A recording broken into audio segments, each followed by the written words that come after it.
Eu gosto de acreditar que o gesture, esse primeiro rascunho, esse rascunho mais simples, mas cheio de vida, cheio de energia, ele serve como a alma do desenho, sabe? Então a gente não pode negligenciar ele.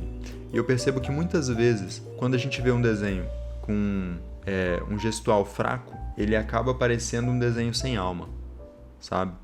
Fala pessoal, tudo bem? Aqui é o Lucas, e no vídeo de hoje eu vou estar mostrando para vocês como é que foi o processo de criação da capa do nosso livro, Quando Gabriel Desceu do Céu, né? Nosso livro de Natal que a gente lançou em 2024, que conta aí a história de Jesus, do nascimento de Jesus, sob o ponto de vista do arcanjo Gabriel, tá? Eu não sabia exatamente qual seria o desenho da capa, né? Minha ideia inicial seria fazer uma imagem do presépio ali, que todo mundo já está acostumado, José, Maria, Jesus, os animais. Mas enfim, o nome do livro dá muito destaque para Gabriel, sabe? Por mais que seja um livro sobre o nascimento de Jesus. Então eu achei que seria interessante a gente ter um desenho que tivesse relação com o nome. Então eu quis colocar a cena que foi o momento em que Gabriel desceu do céu, que foi quando ele foi anunciar a Maria, né? Anunciar que ela estaria grávida do Filho de Deus. Então eu me inspirei bastante em algumas pinturas, né? Tem várias pinturas sobre esse momento. Tentei fazer uma síntese ali, né? Eu peguei umas 5, umas 6 mais famosas. Tentei ver o que todas tinham em comum, né? A gente fica muito claro, né, que as pinturas cristãs antigas, as pinturas mais clássicas mesmo, elas são muito ricas em simbolismo, sabe? Então muitas vezes a gente vê certos elementos que se repetem, sabe? E se a gente for parar para pesquisar, for parar para entender, eram elementos simbólicos, né? Então, por exemplo, nessa cena da Anunciação, o anjo está sempre segurando um buquê de lírios, oferecendo para Nossa Senhora, sabe? Se você for ver na tradição, o lírio ele é um símbolo para pureza, né? Muito associado também com a virgindade. Então, é uma forma da pintura estar se comunicando, né? A pintura ela está mostrando a profundidade daquele momento, sabe? É comum também a gente ver Gabriel ajoelhado diante de Maria, sabe? E Maria meio que com um olhar humilde, assim, tipo, não olhando nos olhos de Gabriel, porque ela não se acha digna daquilo, sabe? Mas é justamente por essa humildade que Gabriel se ajoelha diante dela, sabe? Enfim, é uma beleza, assim, que fica ali meio que presente nos detalhes, entende? Então vocês vão perceber também que no primeiro rascunho que eu fiz aí no vídeo, eu fiz Gabriel voando, porque ele é um anjo, né? Então eu queria aproveitar esse fato, dizer que ele estava descendo do céu, colocar ele voando. Mas aí eu pensei que não estava muito legal, sabe? Eu achei que fazia mais sentido colocar ele ajoelhado. Porque eu acho uma imagem muito mais bonita, sabe? Porque, enfim, ele estava ali diante da mãe do Filho de Deus, entendeu?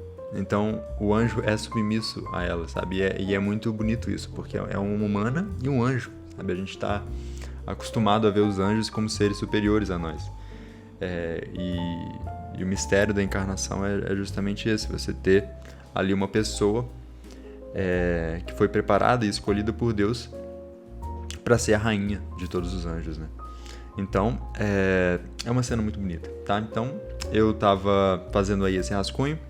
Como eu dizia no início, nessa primeira etapa, o rascunho é muito simplificado, tá? É bem rabiscado mesmo, um desenho até infantil. Por quê? Porque eu preciso desenhar rápido, tá? Porque eu tenho uma visão na minha cabeça que ela precisa se materializar na minha frente o mais rápido possível. Se eu demoro muito, ela se perde, tá? Então eu preciso desenhar rápido. Mas o desenho, ele é uma coisa contraditória, como muitas coisas na vida, né? A gente precisa ser rápido, mas precisa ser lento, sabe? Tem um momento certo para cada coisa. E eu acredito que o primeiro esboço, ele precisa ser rápido. Você não pode fazer ele de forma lenta, tá? É o que muita gente chama do gestual, né? O desenho gestual. Para quem tem experiência com o desenho, já sabe, né? Que o desenho gestual, o gesture, ele precisa ser feito rápido. É comum a gente fazer alguns exercícios que você tem ali uma foto de referência, você precisa fazer aquela foto em 30 segundos. É claro que você não vai conseguir entrar em detalhes de forma alguma, então a única coisa que você vai conseguir fazer são poucas curvas, poucos traços que vão dar a entender o movimento, dar a entender a posição que aquele modelo tá, entendeu? E essa é mesmo a ideia do gesture. Só que esse gesture, quando ele é feito de uma forma espontânea, quando ele é feito corretamente, por mais que seja simples e feito rápido, ele serve como base para um desenho que muitas vezes vai demorar horas para ser feito. Isso também é uma coisa muito bonita do trabalho do desenhista, sabe? Eu gosto de acreditar que o gesture, esse primeiro rascunho, esse rascunho mais simples, mas cheio de vida, cheio de energia, ele serve como a alma do desenho, sabe? Então a gente não pode negligenciar ele. E eu percebo que muitas vezes, quando a gente vê um desenho com gesture, com um gestual fraco, ele acaba parecendo um desenho sem alma, sabe? Um desenho que é muito robótico. Ele tem muita estrutura, mas tem pouco espírito, sabe?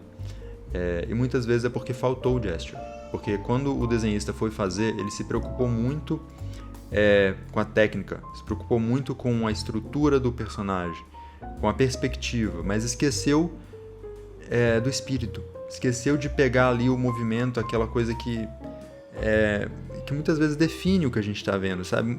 É o que cativa a gente, sabe? E eu acredito que a gente só consegue capturar isso se a gente se solta, sabe? Se a gente se solta e tenta sentir o desenho. E é por isso que ele tem que ser feito rápido, porque se você demora, se você fica olhando muitos detalhes, se você fica analisando demais, você acaba perdendo esse espírito, sabe? Então, esse primeiro rascunho, esse desenho mais rabiscado que você vai desenhando, tentando sentir o que está acontecendo ali, ele acaba sendo a parte mais importante de alguma forma, porque ele é a fundação do seu desenho, sabe? Bom, então ele acaba sendo muito mais simples mesmo, sabe? A gente não precisa se preocupar com detalhes nessa etapa. Mas enfim, como eu falei antes, não sei também se eu falei, mas eu gosto de trabalhar com camadas, tá? Então essa é a primeira camada do desenho, esse primeiro rascunho mais gestual, e a gente tem depois uma segunda camada, que agora no vídeo eu já estou fazendo, que é uma camada um pouco mais refinada, mas que ainda assim é um rascunho. Agora eu já não estou tanto pensando no gesture, mas de alguma forma eu também estou, tá? Eu acredito que é uma gradação. Nos primeiros estágios, eu penso muito no movimento, penso muito na energia, e conforme vai passando as etapas, eu passo a pensar um pouco mais na estrutura, sabe?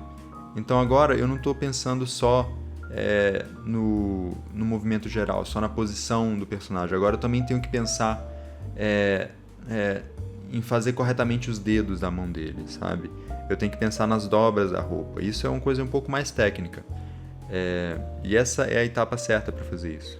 Mas ainda agora eu ainda tenho liberdade para fazer um traço um pouco mais rabiscado. Eu ainda não estou pensando na line art. Então eu não quero fazer uma linha perfeita nessa etapa do desenho. Eu quero definir bem a forma do personagem. Mas se está rabiscado, se a linha está fraca, isso não importa agora, tá? A gente vai pensar uma coisa de cada vez. Na etapa seguinte, a gente vai limpar tudo isso e fazer um desenho mais sólido, né? Com a linha mais perfeita, por assim dizer. Uma preocupação que eu tive quando fiz esse desenho, que é uma preocupação que eu tenho com todos os desenhos que a gente faz na Sagrado Ilustrado, é de conseguir fazer um traço que seja adequado para as crianças, sabe? Eu penso ali numa faixa etária dos 9 aos 12 anos, sabe? Eu acho importante a gente ter isso em mente. Porque muitas vezes a gente acaba pensando em crianças como uma coisa geral. E não é, sabe? Uma criança de 5 anos é muito diferente de uma criança de 10. O nível de desenvolvimento que ela tá, as coisas que elas se interessam são muito diferentes, entendeu?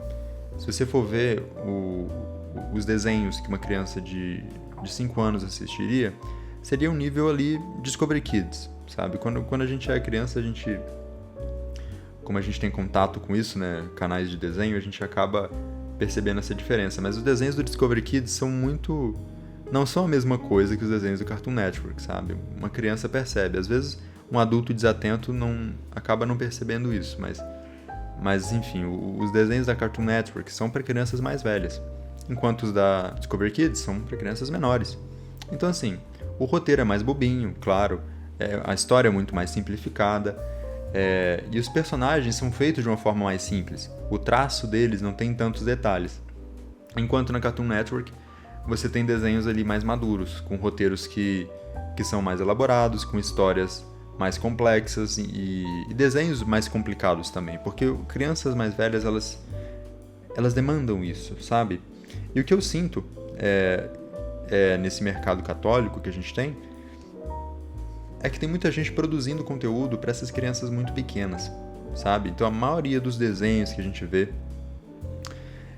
eles são muito, muito simples, sabe? Feitos para a faixa etária ali dos 5 anos, 4 anos.